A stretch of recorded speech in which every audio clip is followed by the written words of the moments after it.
Thank you for coming out tonight and watching and coming out to talk about the 21st century learning skills that our kids need to be successful and ready for their careers and for college and those sorts of things. My name is Dr. Chris Buzzetta. I teach parent education here in the Columbia Heights School District, and I've been teaching parent education for about, gosh, it's been about 20 years. So I've been doing it for quite a while. But one of the things we like to do is help families look forward to the future, look forward to what's coming, and really, even in early childhood, we need to get the kids ready to be successful. And how do we do that? Well, we start now. We start in preschool. So we're going to talk about these skills. In Columbia Heights, we have our mission. I like to just cover that. Columbia Heights Public Schools create worlds of opportunity for every learner in partnership with supportive small-town communities by challenging all to discover their talents, unleash their potential, and develop tools for lifelong success. So it really is at the core of this presentation, is that lifelong success. So it's at the heart of everything we do, and it really comes through in our core values of community, excellence, collaboration, integrity, of course respect. Respect is really big. Courage and innovation. And we'll touch on a lot of these terms as we go along here, see how they fit into our lives. But I have a question. My first question to you is, what are 21st century learning skills? What are they? What skills do you think children need to succeed in today's world? You know? And finally, in your mind, what does success look like or feel like?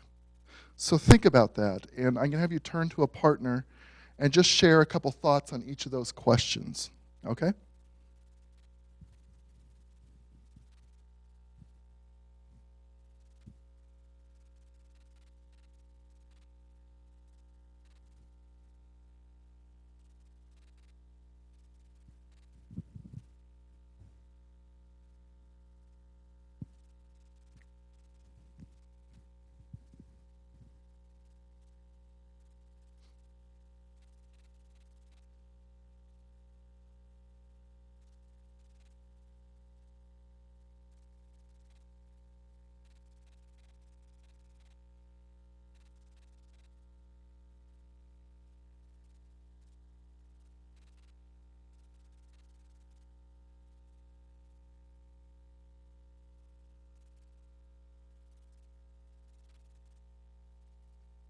So what do you think? What are some life skills or learning skills you think your kids would need?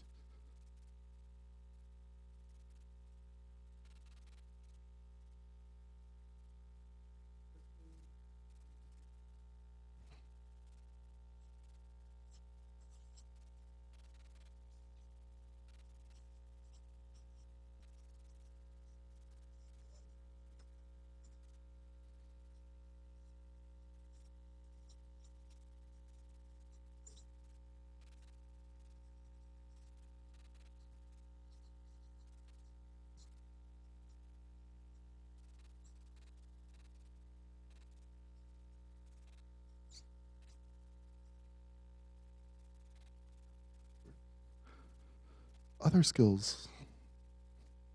Patience.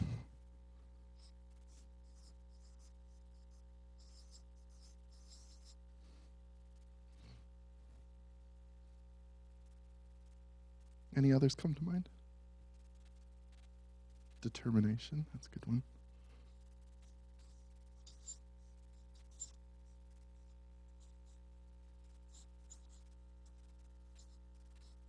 So listening, communication, problem solving, persistence, hard work, patience, and determination are just a few. In just those few minutes of thinking about that really sort of encompasses success. What does it feel like? What does it look like and what does it feel like? As an adult now, what does it feel like to be successful?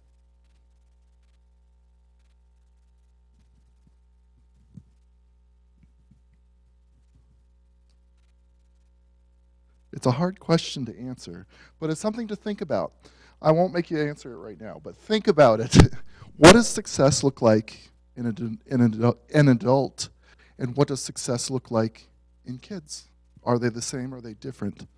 So really thinking about those aspects of what is success, and what does it look like, what does it feel like? Sometimes you don't think about what success may feel like, because one person's experience of what success feels like may be very different from another's. And just keeping that in the back of our minds, I think, is always important, especially when we talk about these skills. So I took this picture from the Partnership for 21st Century Skills. They call it a P21 framework. And what P21 stands for is pre-K through the 21st grade, if you will, or the 21st century. It's really looking at before school and beyond, all the way through into the life, into careers and college. So how do we look at the whole picture? And that's what schools are doing these days, are looking from early childhood all the way through to college and beyond. At the foundation here, we can see that we have the standards and assessment, curriculum and instruction, professional development, and learning environments. So a lot of the schooling is at the foundation of all of this, but there's also the learning environments. Now, schools can be learning environments, but families are even a really big learning environment that's important for our children. If you really think about it, a lot of the learning that happens in our families. It happens at home. And so not only is a school a learning environment, but also the home. So we got to remember that it happens in our home too. But we have the rainbow, if you will, above here. And we'll be talking about the core subjects, and those will look familiar. They talk about the 3 R's. Do you remember what the 3 R's are? They used to say reading, writing, and arithmetic. I don't know why he used R for arithmetic, because it starts with an A. But that's usually what they meant by the 3 R's. But it's so much more than that, and we'll see in a minute. But above just those core subjects, it goes beyond that. It's more than just those core subjects. It's those life skills that need to come through in those core subjects. So, if we look at the core subjects in the 21st century theme, that was that green part of your rainbow. Well, it used to be, like I said, reading, writing, and arithmetic. Now, it's more than that. You have English, reading, and language arts. You have to be able to communicate. You have to be able to create works of literature. You have to be able to talk, perhaps in front of a crowd. So language arts is huge. I mean, language arts can be debate. So it's more than just reading and writing. So the point is that language is so much more. We have the world languages. So it's not just our individual community language, the language that we grow up with, or the language that we live with. It's beyond that. We have to understand that there is a world language and a world of languages. So helping our children recognize that they need to grow beyond the language that they have. Arts. Arts is not just painting. Art is music. Art is so much more. But we have to recognize the arts. And what does art contribute to our kids' learning? What skills do they learn from art? We have the creativity. We have innovation. We have imagination. We have so much that happens when we do art or music. So that's why it's a core subject. Mathematics, we use mathematics every day. Everyday life, we're in the kitchen, we're cooking, we're using math. We're doing laundry, we're doing math. We have to figure out how much detergent. We need to know how many items of clothing. When we're cooking, we need to know how much we need to make and how many people we're going to serve. So math comes up in everyday use. Grocery shopping. Grocery shopping goes into math and economics. Cooking would be math and science. So we can see how it relates to everyday life. Science, that one's pretty self-explanatory. Understanding and interpreting the world, understanding how things happen. You know, geography, understanding how countries are laid out, the relationship between countries, and looking beyond that. And history, we have to learn from history. History informs the future. If we look back at what happened in the past, we can learn from possibly mistakes we've made or successes we had and grow from there and be able to say, okay, this is what's happened in the past. How can we build on that? How can we make our world better by understanding the history that we've come from? Whether it's our personal history, community history, or the global history. Many different layers of history. And then finally, there's governments and civics. Civics is about citizenship. It's about being part of a community, about contributing, about making things work together. How do you do that? Well, it comes through in the civics. And then government, how do we work together to get those things done?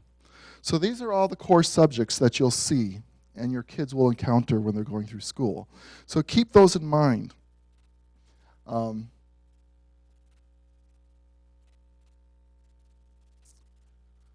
We also have these interdisciplinary themes. So we were looking at the reading, writing, math, art, science, geography, all of those things. Throughout all of those, you'll hear these words that were coming through. Global awareness. So we have to be aware of what's going on in the world from a science perspective, from a math perspective, from all of those perspectives. There is a global aspect to it. So we have to keep the global awareness piece alive. And we have to help our kids recognize more than just their individual family, more than just their community. They have to look at the greater world and the globe and how they can impact what happens in the world. So global awareness is really using those 21st century skills to understand and address global issues. As an individual, sometimes it's daunting and overwhelming to think, how can I, as one person, impact the world? Well, with global awareness, we can start to do that. We can start to recognize how one person's actions can influence the world. And if we look back in history, we can see how one person's actions has impacted the world throughout time. Learning from and working collaboratively with individuals representing diverse cultures, religions, and lifestyles in a spirit of mutual respect and open dialogue in personal, work, and community contexts. So it's beyond just acceptance. It's about respect. It's about understanding that there are many different ways of viewing the world, and there are many different right ways of doing things. It's not just our way. It can be many different ways. And so helping our kids grow beyond their narrow views of the world that they may have. As 3-year-olds, they don't know a lot beyond the family. Well, getting them to think as they grow beyond the family, starting to look at the community, starting to look beyond. All of those pieces are part of the puzzle of helping them be successful in the world, to be contributing members of society. Understanding other nations and cultures and including the use of non-English languages. We, as Americans and citizens of the United States, often take for granted that the world speaks English, which isn't always true. So we have to get beyond that narrow way of thinking and realize that in order to respect others, in order to respect other cultures, we have to make an effort, and we have to help our kids make that effort to learn another language, to learn the language of those that they're interacting with. It's a form of respect, and so that's why it's important. If they continue in a narrow mind that everybody's going to speak English, well, that already creates a barrier. And if we're thinking from a global perspective, If we have that barrier, then kids, as they get older, aren't going to be able to be as successful. If we can start now to overcome that barrier, by the time that they leave our homes, by the time they leave school, they will have achieved success. They will have overcome that barrier. And that will put them at an advantage to those who don't think that way. So it's really, you got to keep that in the back of your mind. So we have global awareness, then we have financial, economic, business, and entrepreneurial literacy. That's a lot. What is that? It's knowing how to make appropriate personal economic choices. That one's the easy one. We can, individually, we're used to managing our budgets. We're used to maybe managing the budget of our family. Well, the literacy part of it is starting there, but moving beyond there, and really looking at the economy in a society. If I can understand in my family, can I understand how it impacts several families? And then from that perspective, how does it impact other areas of my life, my work, my government, our country's relationship with another country? There's economics involved in that, and there's understanding how those systems interact is helpful for all kids. Obviously, 3-year-olds aren't probably ready for understanding how economics fits in a global perspective, but they can start to understand economics. They can start to understand the value of things, and that's the big piece, is helping our young ones to start to understand the value of things. That it is economics, it is money, and there is a monetary value to a lot of things. So that's one aspect of that value piece that we have to teach them, and that will serve them when they get beyond high school and on into the world. Civic literacy. Civic literacy. We were talking about that citizenship and being connected to others and interacting with others. So what is civic literacy? It's really participating effectively in civic life through knowing how to stay informed and understanding governmental processes. I don't know about you, but we have a complex government, and it is sometimes hard to follow along and know what's happening. But the more we can stay informed about what's happening in our government, and the more we can understand those processes, the more likely we are to be successful within that government. And that's why if we can help our children really understand the governmental processes, that again will give them an edge when they get out into the world. They will be able to look at those things with a critical mind, with an open, lens, to really see things and to understand and use that information when they move beyond our homes. Exercising the rights and obligations of citizenship at local, state, national, and global levels. So citizenship might start at home. It might start in my local community, but it goes beyond that. It goes into your state, national, and global environments. It's hard to think about it. What do my actions do that's going to affect the globe? Well, from the local level, let's say the city of Columbia Heights decides that for the next 100 years, we're going to burn a pile of tires indefinitely for 100 years. And we're going to keep adding to that pile of tires. Well, it may have been a local decision, but eventually that's going to impact the state, and the city, the state, and then it's going to move on. It's going to impact the nation. We're releasing all those toxins into the air. It might impact climate. It might impact weather. It's going to have impact on the globe. So one decision by one community, one local place, can have global effects. And that's what we got to help kids to understand, is that it can start here in the local. And that starting in the local can have implications, good or bad. Okay, and we'll talk more about that.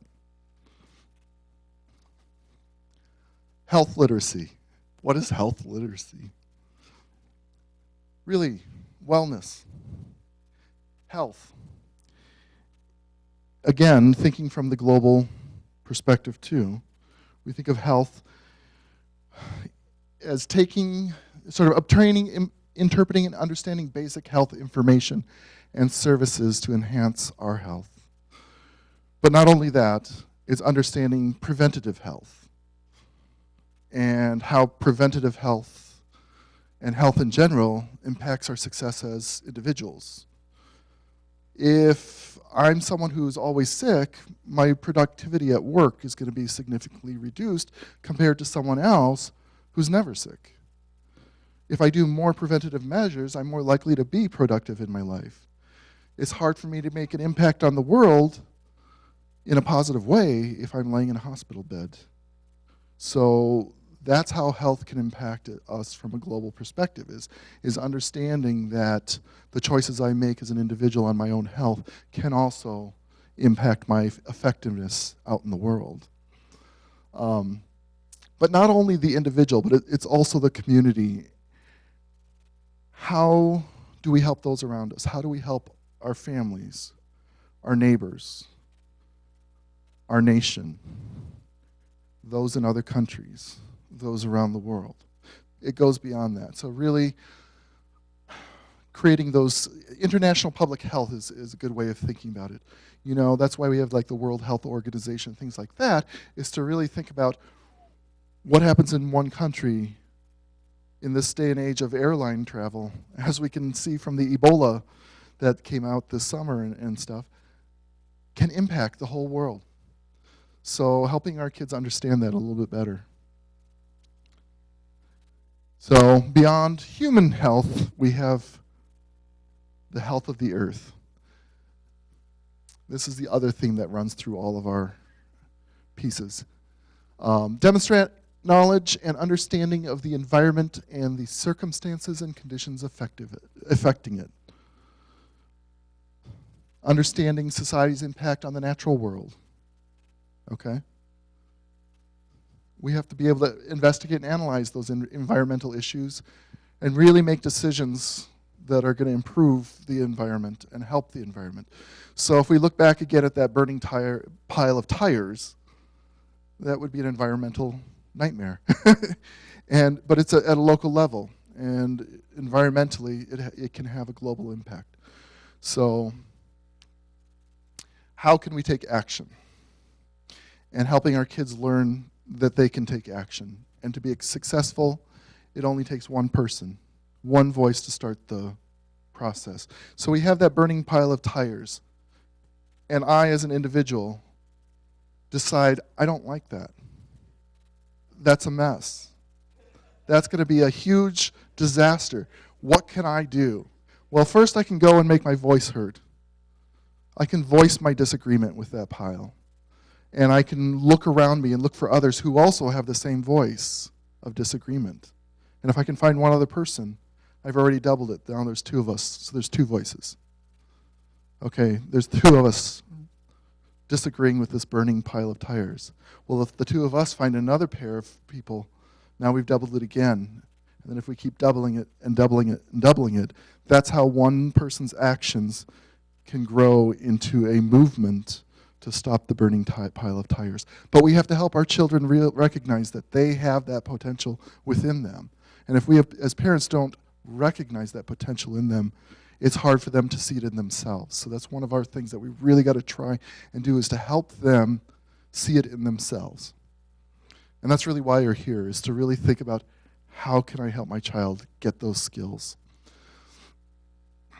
So again, let's just review them. So global awareness, the financial, economic, business, and entrepreneurial literacy, civic literacy, health literacy, and environmental literacy. So these are all the sort of the themes that will weave throughout the skills that our kids need. These are all the elements that are always going on in all the things that we talk about. And we hear it on the news all the time too, if you think about it. Columbia Heights. We have looked at all of this information that Rainbow that I had shown you, those different core subjects. We've looked at the themes running through all those subjects. And we pulled all of those together, and we came up with a list of 11 life skills that we feel are critical for our children to have to be successful and ready for careers and college and beyond. But they need these 11 key life skills: persistence, innovation, collaboration, creativity, critical thinking, problem solving, communication, self-direction, flexibility, initiative, and wellness. Okay?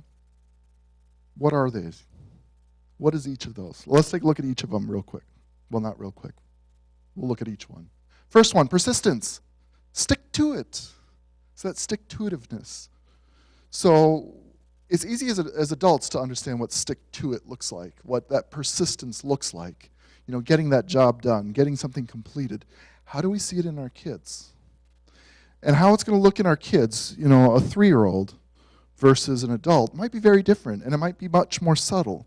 And that's our job as a parent, is to really look at our 3-year-old or 4-year-old or even 1-year-old and say, when have they been persistent? Have I seen them being persistent? You have to find those moments.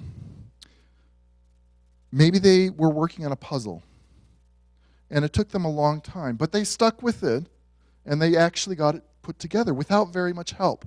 They were able to be successful in that moment. That's persistence. That's what you recognize. And you can say to them, wow, you were really persistent, and you did it. All your hard work paid off. You succeeded, and you completed the puzzle. Now, to us, it may not seem that big of an accomplishment, but to a 1 or 2-year-old, that's huge. That is huge. So recognize it if you can. You know, think about those moments that your children are persistent. Maybe they're trying to put their pants on for the first time, and they're struggling, but then they do it. They stuck with it. That's persistence. So what persistence looks like will change as they grow, but you got to keep catching them in those moments of persistence and seeing when it happens. Persistence might be sitting at the table working on a math problem and struggling, but finally coming to the answer that they've worked hard on. And they struggled in school, but they finally got to it. That's persistence. So think about that. So it's being determined when things are challenging. It's so easy to when something becomes challenging, to turn away and just leave it. I mean, we do that from time to time. Kids will do that too. But there are times where we can actually stick with it, and we push through, and we get it done, and it happens. And how does that make you feel? As an adult, think about how it makes you feel when you successfully accomplish something that was hard. It feels good.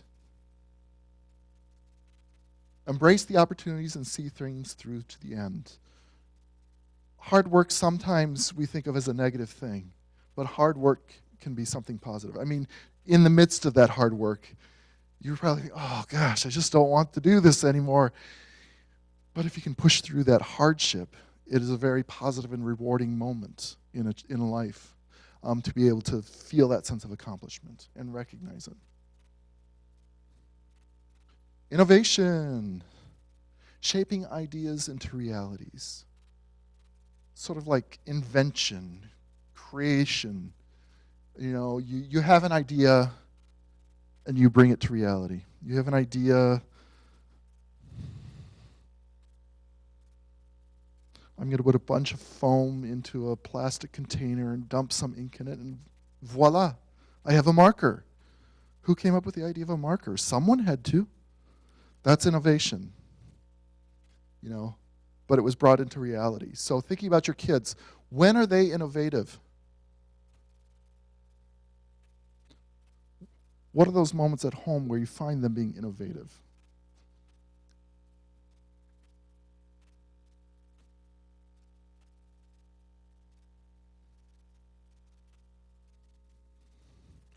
Collaboration. Every family collaborates. Whether they think they do or not, they all collaborate. But families collaborate, and they become very good at it in many different ways. That's where collaboration probably first happens, is in the home. And that's why it's so important for families and parents especially to encourage that collaboration and recognize it. That's the thing, is trying to recognize the collaboration. You know, wow, I saw you guys were fighting over the toy, but you came together and you collaborated and you were able to play with it at the same time. I really appreciate the collaboration. So recognizing that moment, I think, is important. Creativity. We see our kids being creative all the time. You know, whether it's artwork, whether it's the obvious things like that, building, but even when they're being naughty, when they figure out how to get the cookies off the top of the refrigerator, when they turn on the TV that's up on the shelf, they're being creative. They're being frustrating to us, but they're being creative. And we got to recognize those moments. That's very creative, but I still don't want you to do it. So there are a lot of opportunities where you can catch them being creative and recognize the creativity, okay? And creativity obviously goes into the innovation and the invention. They go hand in hand. Critical thinking. Now, I've taught at the University of Minnesota college students and graduate students, and one of the things that I think they struggled with the most, probably the biggest thing they struggle with, is critical thinking. And that's really asking those tough questions and not taking things for granted. And living in a world with basically institutionalized racism, we have to be able to think critically. We have to be able to say, I don't take the stereotypes at face value. I'm going to question them. Or the assumptions we make about people. You see a person driving down the road on their cell phone. We get angry sometimes, but we're making an assumption that we know what they're talking about or what's going on. We don't know the history behind them. Maybe they're on the phone with the local hospital. Their son or daughter was just in an accident, and they are rushing to try and get there as quickly as they can to be at their child's side, who may not make it. And they only have a few minutes to get there.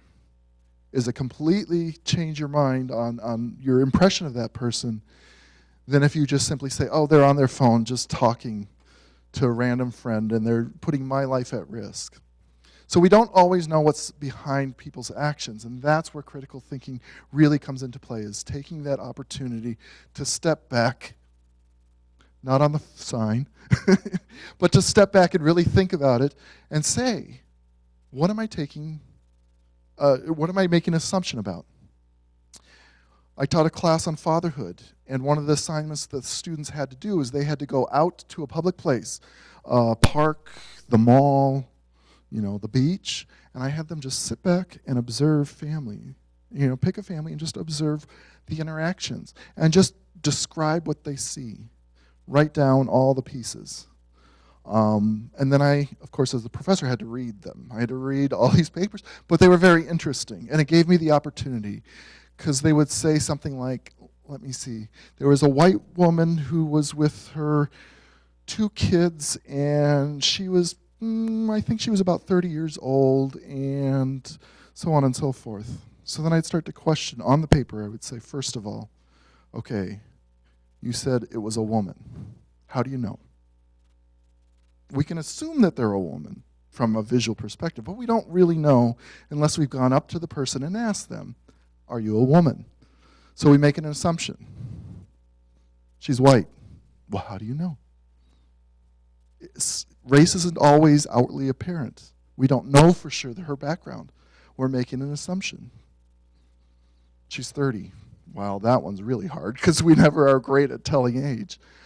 And these are her 2 kids. Well, how do you know they're her 2 kids? We're making an assumption. So we have to think about that. That's critical thinking. We watch a commercial. How many of you like to vacuum? And how many women like to vacuum? You see all these commercials with these smiling women who just love vacuuming. And if you're anything like me, I hate vacuuming. And I can't really believe that all these women that I see on TV love vacuuming. Well, that's critical thinking. And that's when you take a moment, and if your kid's there watching that commercial, help them with their critical thinking skills and ask them, do you think all women like to vacuum? Does mommy or grandma like to vacuum? No. Often they're being presented with this picture and we just let them accept it. We're helping them with their critical thinking skills when we take that moment to say, what do you think? Do all women like to vacuum? Or all fathers are lazy. Because that's another one that we get in commercials. You know, fathers lay on the couch, kids are running all over the place, mom has to come in and save the day. Is that a valid one? I bet there are a lot of fathers out there who would probably not agree with that picture. They work very hard. But the commercial is giving us this message that most fathers are lazy. Most fathers aren't good at taking care of kids. And that's hurtful. So we can help our kids overcome that, help our kids change that stereotype by engaging them in critical thinking at home, getting them to think about what they're seeing on TV and other places. But that's where critical thinking comes in and why it's so valuable. And problem solving. If you have two kids at home or siblings, brother and sister, and you have toys in your house, you have problems. And you have problem solving going on, hopefully. They have to be able to enter into conflict and solve their problems. And conflict doesn't have to be negative. Whenever we hear the word conflict, we often think of it as a negative thing. And conflict itself isn't negative. It's just two opposing ideas coming together. It's what happens when they come together that becomes a problem sometimes. But it's how we as individuals face that problem and deal with it. We can do it in a constructive way or a destructive way. And I would hope that our children, as they leave school, can know how to solve problems in creative, constructive ways. And that's what we have to help them learn. Okay, we have a problem. You both want to play with a toy. How are we going to solve this? You know? Are you going to take turns? What's your solution? Have them come up with solutions. They have to learn how to solve their problems. Because we want them to do it with their words, not their fists. You know, because if they want to be successful in career, if they're going to be successful in the workplace, they're going to have to be able to solve problems all the time. Because even if when you're a stay-at-home parent, you have problems that crop up at home that you have to deal with and you have to solve, and you have to be able to do that. It's the same at school. It's the same at work. You have problems and you have to be able to solve them. So helping our kids learn that skill. Communication is at the core of every family. Good communication. It's about seeking understanding between people. The more we understand one another, the easier it will be to solve problems, to communicate, to be creative with another, and to think critically. Because we wouldn't be afraid to think critically and question someone when we have good communication. So communication is important. Being able to say, I don't understand what you're saying. Can you say it a different way? Giving them permission. How do you encourage kids to communicate? You know? It's really going to start with the parent-child relationship. That's where it really starts, because parents already have that bond from infancy. And if you can keep that bond strong and going, and the trust, you're going to keep the lines of communication open that way. And letting your kids know it's okay to make mistakes, and you'll still love them.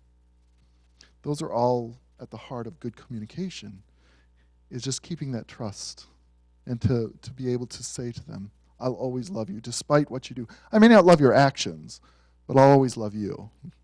I may not like your behavior, but I'll always love you. Knowing that makes it easier for you to talk to someone and to keep the lines of communication open. But also, how do they talk to one another? How do they talk to their brother or sister? Do they do it in a hurtful way, or do they do it in a helpful way? And how can we help them learn to communicate to one another? Because kids don't just come out of the womb able to speak, obviously. We have to help them learn the words and what to say and the social skills to say what they need to say. So even simply introducing themselves. Hi, my name is Johnny. What's your name? We take that for granted. Little kids don't know that. We have to teach them the words so they know how to communicate in a society. Oh, Johnny, can I play with that toy? Asking if they can use something without just grabbing it and running away. That's communication. And we can give them those words. And we can help them learn those skills as they grow. And we can increase those words after they've mastered them, so that they know more ways of approaching and coming up with good ideas to solve the problem and to come together and to understand one another.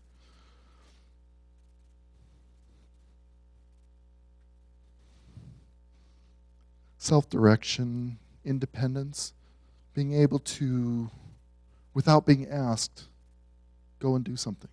Oh, there's a toy on the ground. I was playing with it, I should put it away. That's self-direction. I recognized I made the mess. My parent didn't have to tell me. I went and put it away. Oh, I have dinner in about, 20 minutes.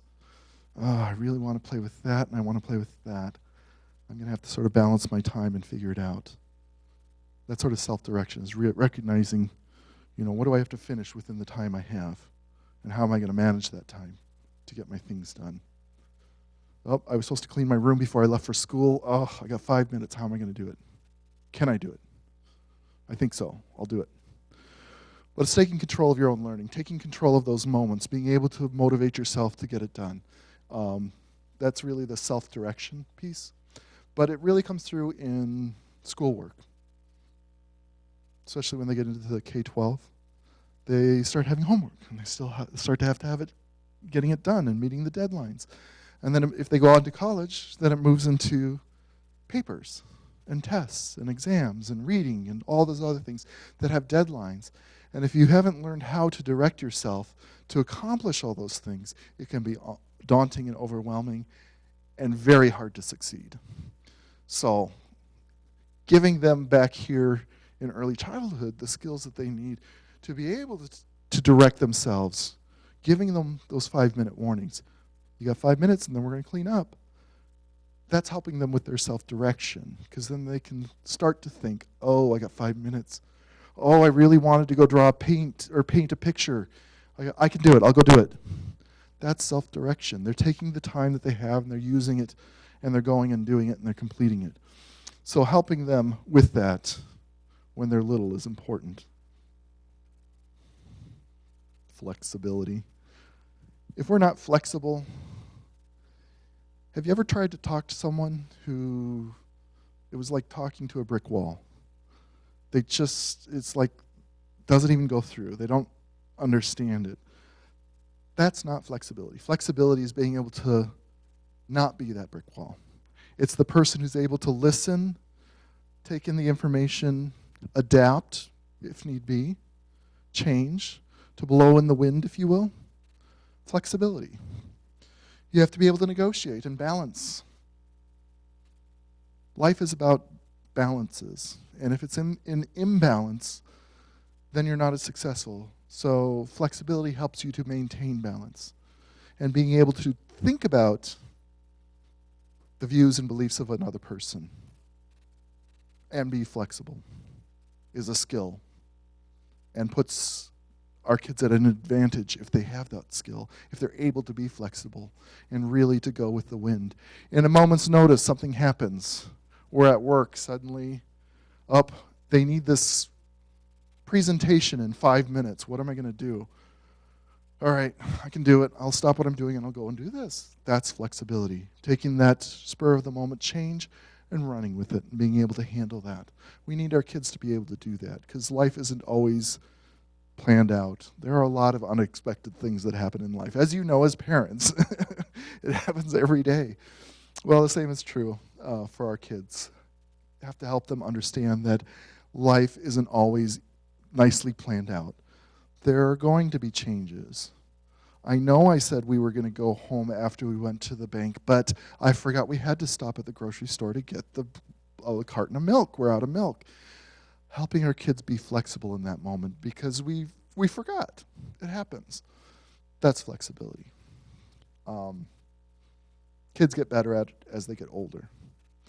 And they often have a hard time with it when they're younger, especially depending on their temperament. Some deal with it better than others. But there are a lot of kids who have a hard time with flexibility. We have to help them with it. We have to recognize when they're successful at it. Again, catching them in those moments of flexibility. Gosh, I really appreciate your being flexible in this moment. It really helped me. I know I said I was going to go home right after the bank, but I'm glad you were so flexible with me, and we got that milk, and we don't have to worry about it, and we're good for tomorrow morning's breakfast. Thank you. So recognizing it. Initiative. Do it. Being a leader. Seeing it move forward. Getting it done. It ties in really to the persistence. Stick to it and do it. The innovation is also getting the idea and doing it. That's initiative. So they go very much hand in hand, all of these skills. But kids that have initiative, what does it look like at home? That's what you got to think about. Step back and sort of think, when my kids are at home, when are they taking initiative? When are they doing it? Again, I had used the example of the toy with self-direction. It's also innovation. Oh, I made a mess. I better go pick it up and clean it up. Now I'm taking initiative to get it done. I'm self-directing myself, but I'm also taking the initiative to put the toy away. That's initiative. I didn't have to ask them to do it. Has that happened yet? In your house? Sometimes? Okay. I always wonder at what age are they actually going to do it without being asked. I know it happens eventually, but sometimes it's hard to catch it. But if you see it happen, or you're busy cooking, and you forgot that you still have to set the table, and you notice your son or daughter is already starting to set the table without being asked, that's initiative. That's self-direction and initiative together. Because they didn't have to be asked. They're just doing it. They're getting it done. They recognize that there's this need for something to happen, and they make it happen. That's initiative. Oops, wrong direction.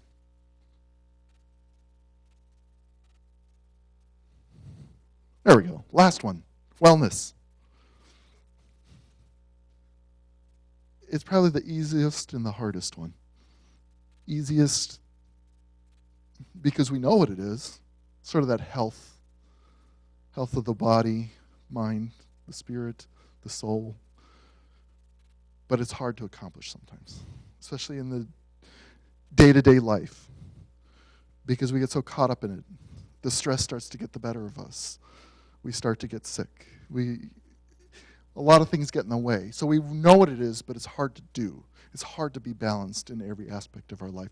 But the more successful we are at being balanced with our health, our stress, our time, the better we are and the more successful we are in life. Because there's more of us to give in that moment, that we can be balanced. The more that we can attend to our own health, the more we have to give. So that's why I always tell parents that the one way that you can help your kids the most is to give yourself a break. At least once a week you have to give yourself a night out for an hour for each parent by themselves to do something. And if you can get out of the house, that's best. Because if you're at home trying to take that break, you're going to start to think, oh, I really should put a load of laundry in. Or, gosh, I should really, I think I forgot to clean the bathroom. I could do that real quick. Or, oh my gosh, there's that phone call I meant to make. Oh, I'll do that real quick.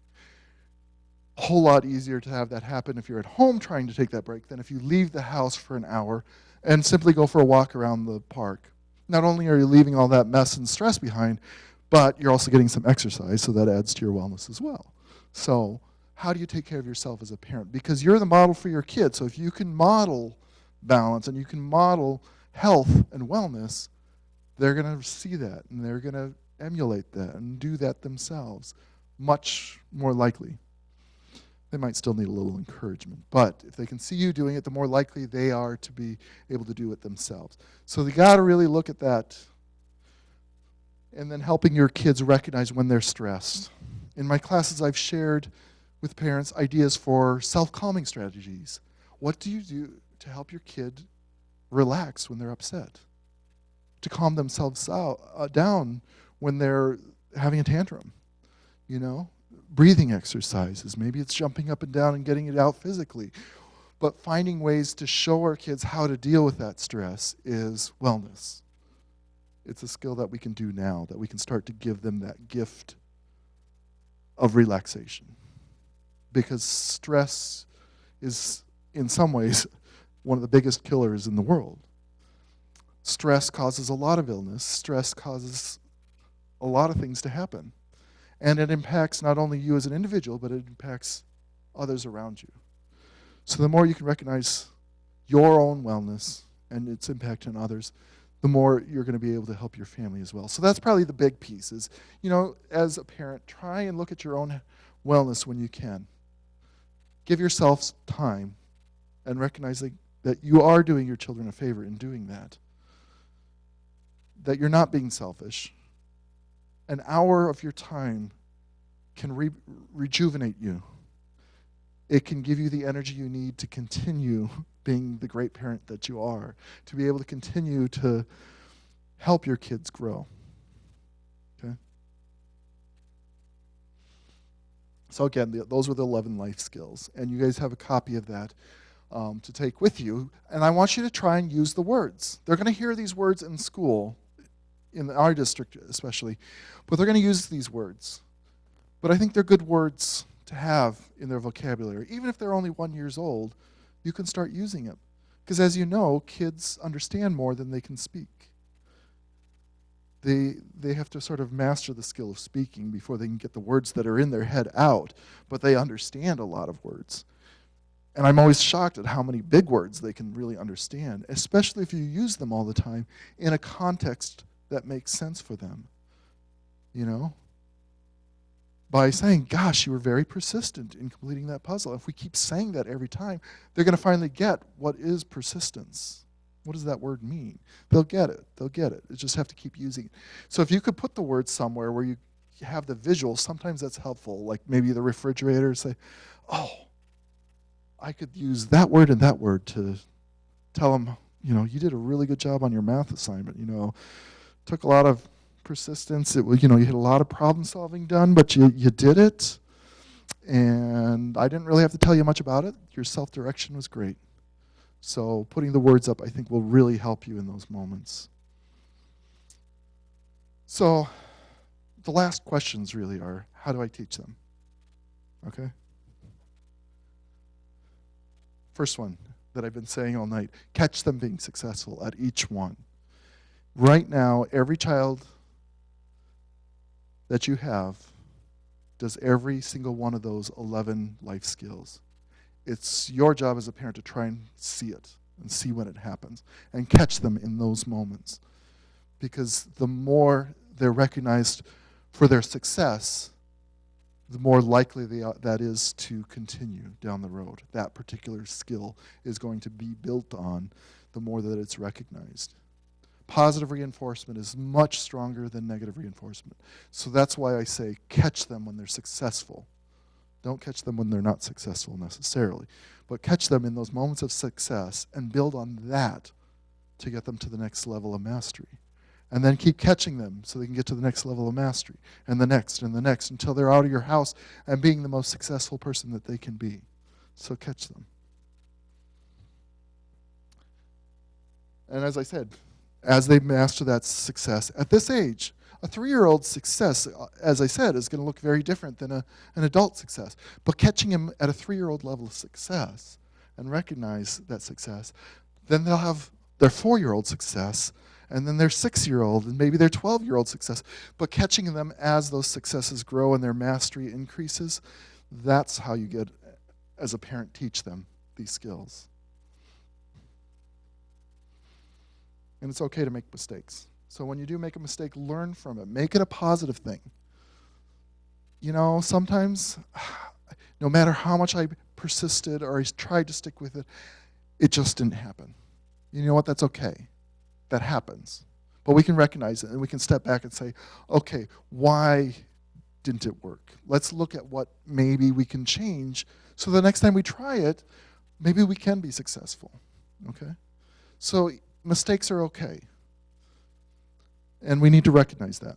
It's the only way we learn is by making mistakes, to be honest. You know, if we never made a mistake, how boring would life be?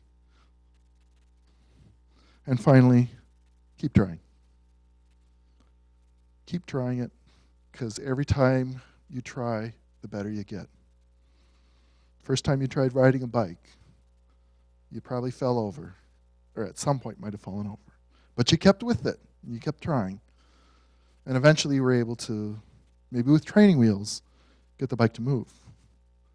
Eventually you were able to take those training wheels off, and you kept going. And now you have a skill that you can use for the rest of your life. So keep trying it. The last two pieces, if you look on the back side of that sheet from Columbia Heights, they have this pathway to success. So they take all of these life skills and they really embed them in all levels of our schools. So the path starts in early childhood and what we teach them. So getting them to understand, from an academic standpoint, it's the stories, conversations, directions, colors, letters, numbers. But on top of that, it's the social and emotional development. And we help them in early childhood master those skills, those life skills of how do I talk to my friend, how do we share this toy, how do I listen to my teacher, and how do I move on. That moves us into the elementary schools, the different exams that they have to meet. So now we get into some of the examinations and things like that. But they work towards success. They work towards building those skills, persisting with it, and getting through. And then the last two, Columbia Academy, and then on around through the high school. So the goal is throughout, is by the time they leave high school, they have gained all of the skills. With your help as parents, they have gained all these skills and can now be successful in life.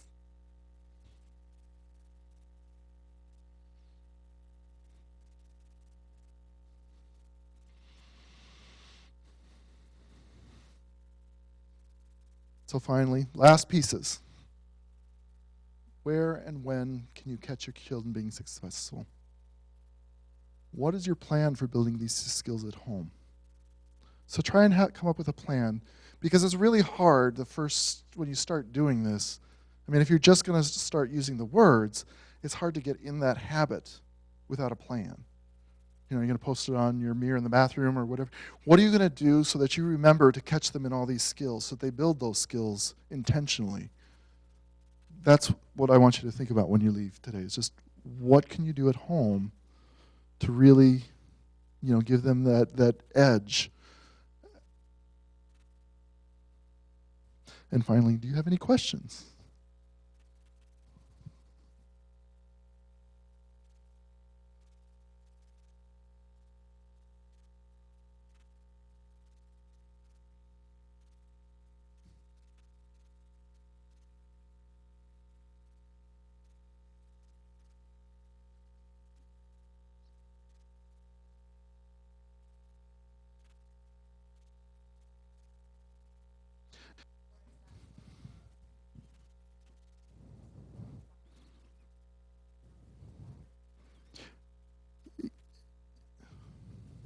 How do we help them acquire it?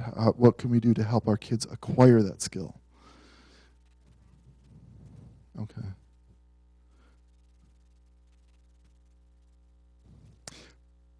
My gut tells me that these kids have these skills already.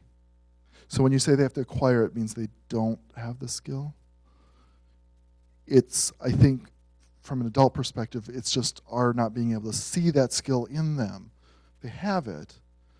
We have to really stretch our understanding of the concept of each of those skill areas to say, that can be considered a moment of innovation. It might be a stretch, But if you can catch it, and say, in that moment, you really were being pretty innovative, and maybe it wasn't a whole lot of nothing, but it was something that was enough to really get you to think that this might be innovation. If they can build on that and feel successful in just that little thing, then they'll recognize that they do have the skill within, and it'll grow. So I think the most helpful thing for a parent is to really say to themselves, each child already has this skill coming out of the womb. They have all these skills. It's our job as parents to really see it happen in them, really look for that moment, and then build on that. And that's how it's going to come about. Does that make sense? Okay. Yeah.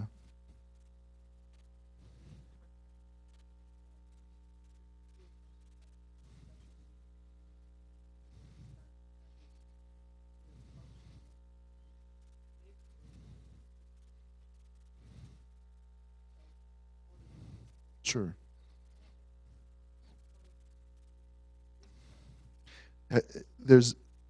So you haven't seen. So he's missing his executive function skills to be able to make some of those decisions and make things happen. Right. Yeah, okay. So every child may not be born with it.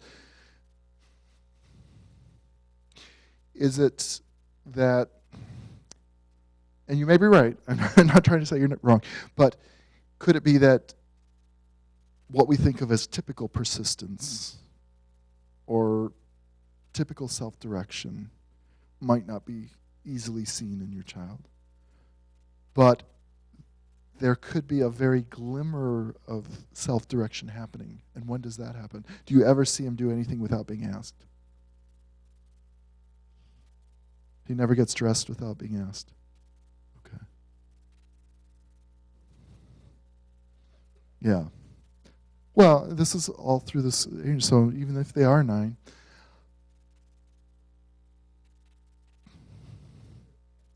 Does he turn on the TV by himself?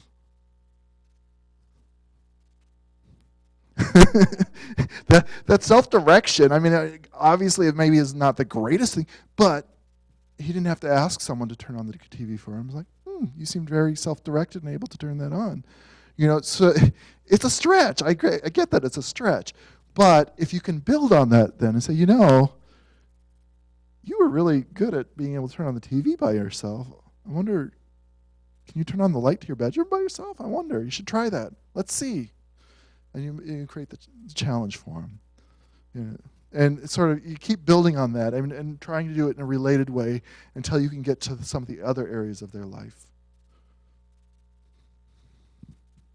I know.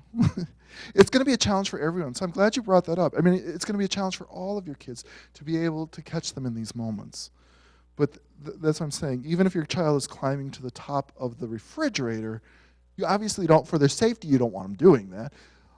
But you could, if that's your only opportunity to recognize creativity or problem solving, recognize it. Correct the behavior, but recognize it. Gosh, I see that you had a problem, you were trying to solve it, that was very creative, but let's come up with another alternative because I worry about your safety. But you're still recognizing that they were successful in those areas, even if they were being naughty. But you're doing it still in a positive way without giving up the limit. The limit is we don't go get the cookies off the refrigerator by ourselves. So you can say, it was very creative, you used great problem solving, but let's try another way because this isn't safe. What's another way we can do it? So helping them think of another way that they could do it. So saying it in that way is a little more positive than, don't do that! So those are the moments you're looking for as a parent. And it's not easy. I make it sound really easy, but it's not easy. You got to take the time to look for it. But it'll be there. Okay?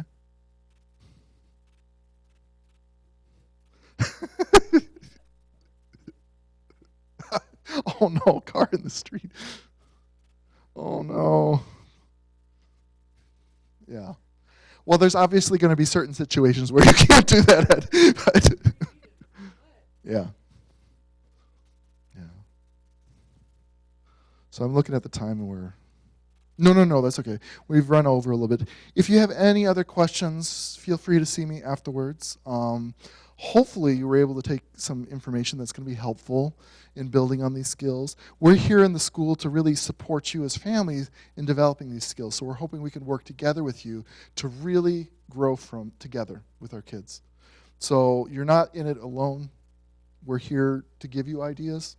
So if you're struggling on finding these things at home, talk to us. We're here, and we'll give you some ideas, and we'll make it happen together. Because we really want all kids to succeed. We want all kids in our community to go beyond and do well. So thank you. I appreciate it.